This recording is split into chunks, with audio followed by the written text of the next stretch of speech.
Jubilee period, we have signed instruments with the Swiss government. The Prime Minister was sometime back here in Kenya, with Theresa May, when she was the Prime Minister, about repatriating our funds which are out there. All right, but you are also on record having said that if these countries do not work with you and your government, you will cut off diplomatic ties. How practical is that?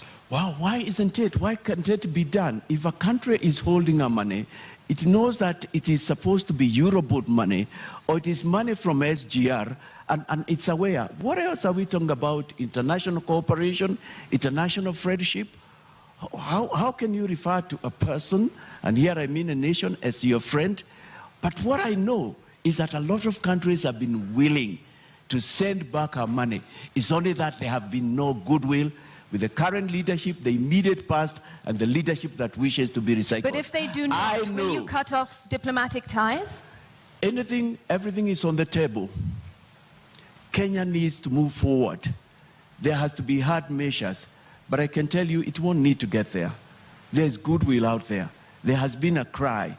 It's the other nations that they have even got a lot of dossier than I have of what has been done in this nation.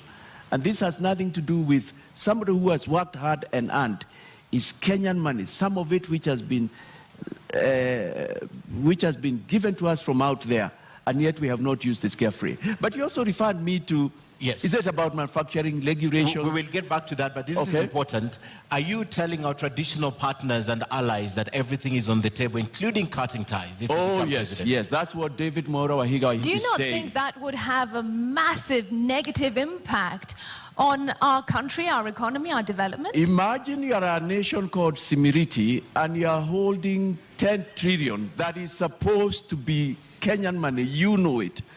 What then can we talk about? Rights, human rights? What more human rights? We are not in a state of war as a nation. Surpasses, you are saying, look here, Kenya. There are these individuals, 1, 2, 3, 4, who are holding your money.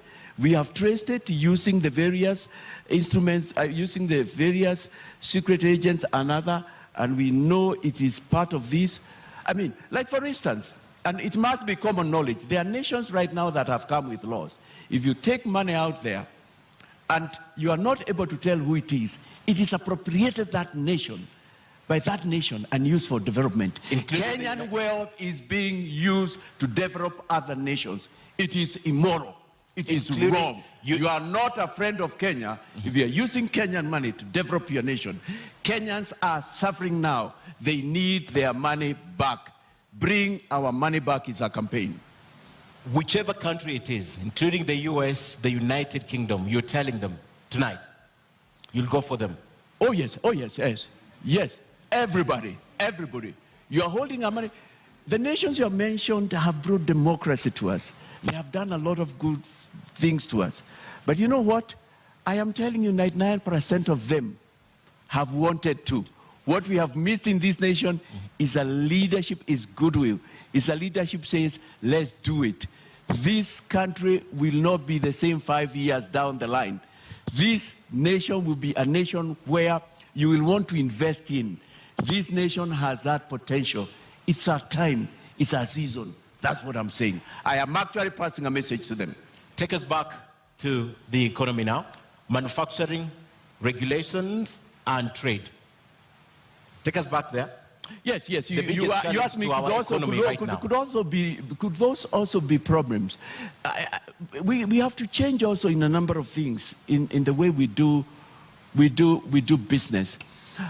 Granted, one could argue and say 65, maybe 70 of our regulations are good, but we can improve on them. Corruption has been a big problem. Bureaucracy has been the other problem. Very high taxation, particularly the corporate tax, has been a problem in Kenya.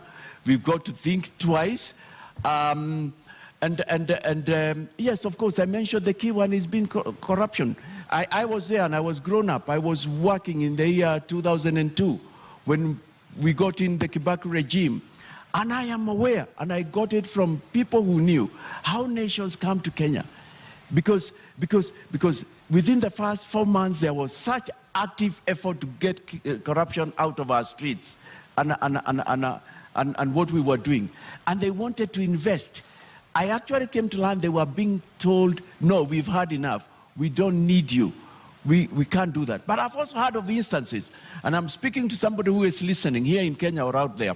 They have to come to Kenya, applied for tenders, won tenders on all fours, and then when they went to get their tender acceptance letter, they were told, before you get this tender, you have one more step to step. You need to pass. You need to go and see Mr. XYZ. Apparently, the information I have is that some of the people who needed to be seen, if the four of us were here, are my competitors. Though you have passed all the steps for the tender, it cannot be approved until a final step, which is not in the official, list, is approved. These are facts that are known, and people have said, how can we do this? You told us that it's above board. People know of offices in this country where people went to pay 10%, 20% after they had passed all the tenders. And some of those men and women are going to line up here in coming days, maybe after this or in other platforms, and say we'll fight corruption.